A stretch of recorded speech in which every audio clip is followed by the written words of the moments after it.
The truth is, I have no idea why Bennett the Aucerius captain opened fire. It's a mystery to me. Is that your idea of a joke? Lieutenant Kenny, Captain Raymond's point about treaty violations stands. I should inform you. I will be making a record of this planet, and everything stated between us here. If you are unable or unwilling to speak candidly, this discussion will likely become unpleasant. I am well aware of that. Am I correct in assuming you're an android? Yes, I am an Arnold Robotics model E014297. Her name's Elena. I have heard that the androids made by Arnold Robotics on Verguld are among the finest in the galaxy. Elena, I swear to you that all I speak here is absolutely true, including the fact that I came here to help. What is this bull? Ray. Lieutenant Kenny, I logged an unnatural delay between the second and third barrage just before the Aegis was downed by the Astoria. Can you please explain what caused this? The truth is,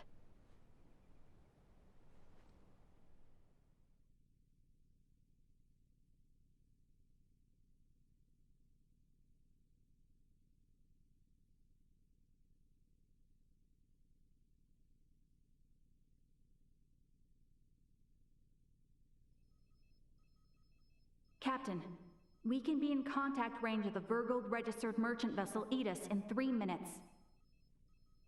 Good work. Activate cloaking device. 60 seconds after activation, warp out and prepare to attack. Captain, please wait. May I remind you, cloaking is for emergency situations only. It is also prohibited during warp for the safety of other vessels.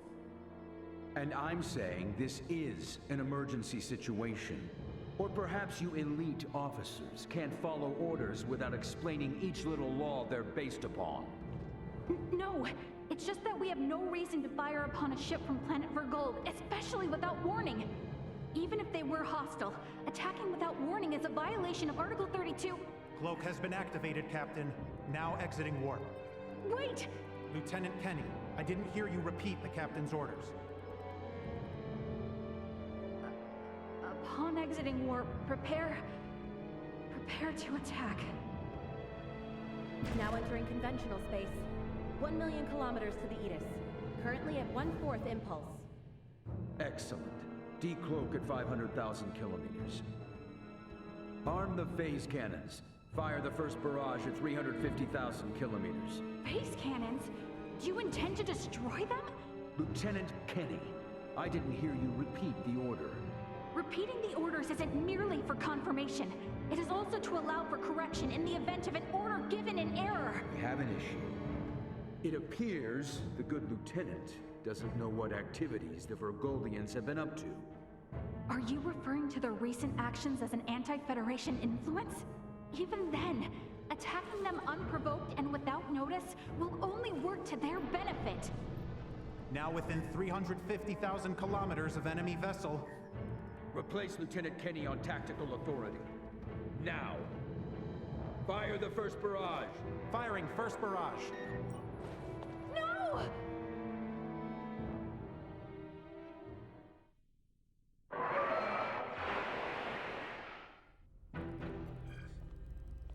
Enemy shields efficiency holding at 60%.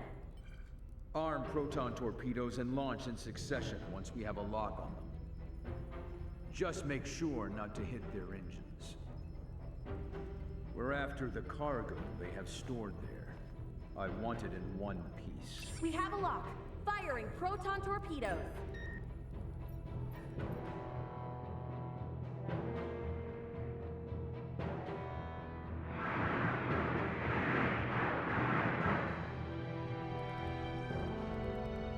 Enemy vessel shields holding at 20%. Captain, their warp drive remains intact. They could still attempt escape maneuvers. Hurry with the next phase cannon barrage. I'd rather have them destroyed than let them get away. Captain, what you are doing is criminal. Upon my authority as first officer, I hereby relieve you of command. Very well. I do believe it's written in your beloved Federation laws that the consent of 3 senior officers is needed to relieve a captain of their command. Are there any among you that agree with Lieutenant Kennedy? Wait, what? Lieutenant, you are hereby removed from duty for the crimes of disobeying an order and treason. Now off to the brig, Marielle.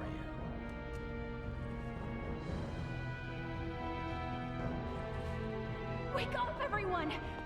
This is crazy! What's happened to you all?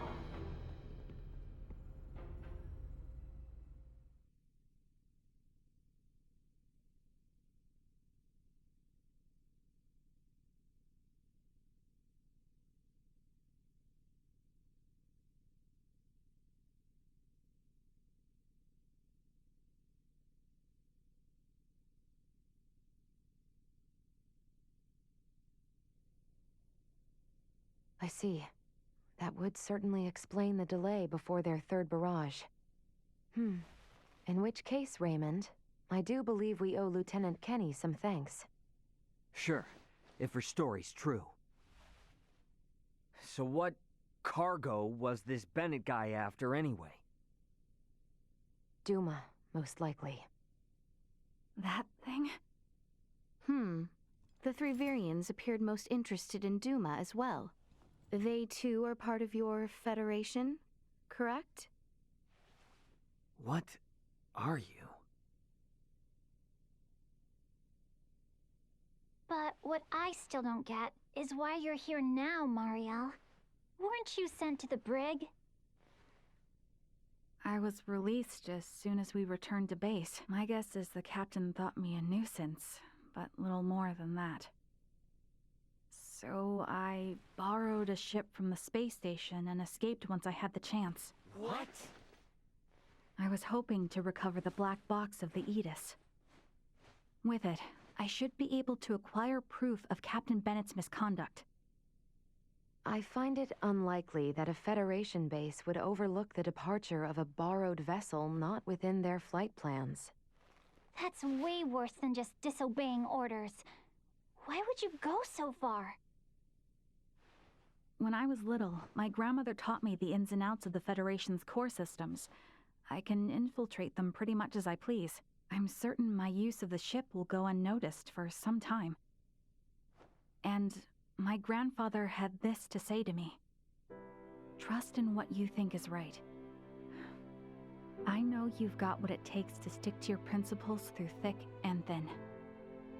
Now, go and apologize to the Aegis's captain. Emerson T. Kenny. Quite the hero, sending his granddaughter here with a stolen ship. That's not all. Some members of the crew who doubted the motives of Bennett and the Astoria also came along with me. The high-speed merchant vessel Akizuki is now currently monitoring my status from planetary orbit. You mean to say that your comrades are observing all this from some unseen location? Oh, yes. I know it might be discomforting, but it was a necessary precaution to ensure my safety.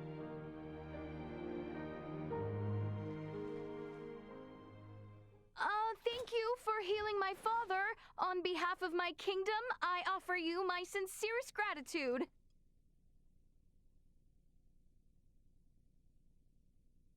Oh, did I misunderstand in some way?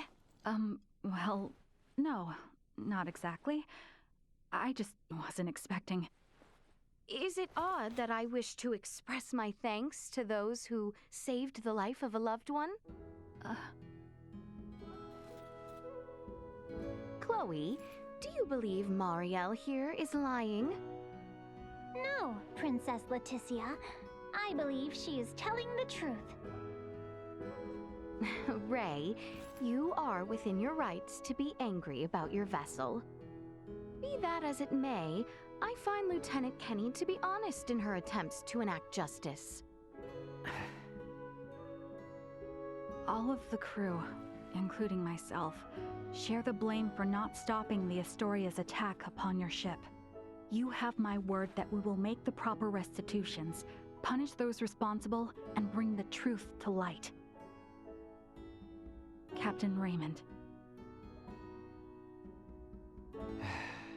Fine. If you do end up in a Federation courtroom for this, I suppose I can appear on your behalf as a witness. Thank you. Now, we know that Bennett is after Duma, and also that you, apparently, don't know why. Next question is, who the hell are these Virians? Well, I can't say for certain.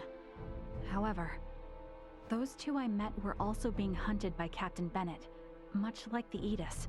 They are military deserters from Vir, another Federation member planet. Deserters? So that's why there are no other Virians in the Empire. This is all according to Bennett, though, so I can't be sure how much of it is true. The only thing I know for certain is that they're acting unlawfully here on this planet. Violating the UP3, huh? Yes, correct. I realize this is rude of me to ask, but will you help me apprehend them? Why don't you just transfer them? That's impossible without transport trackers or communicators, as you know. It would seem, then, that the interests of all present are in alignment. Yeah. We gotta charge into the Empire, take the Virians alive, and put an end to this war. Those three are the key to everything happening on this planet and up in space. I cannot permit the use of Akizuki's equipment, but I can assist, personally. What's the matter? Oh, it's just that while I understand what Marielle is saying, there's still something that kind of bothers me.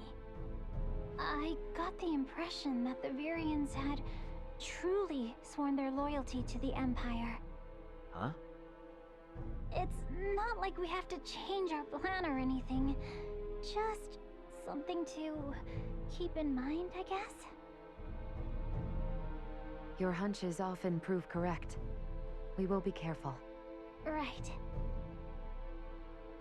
Now then, I think it best if we consult with Maester Midas and the others about how to proceed. Let us return to my father's chambers. Let us proceed to His Majesty's quarters. Indeed. Maester Midas and everyone are like to be present already.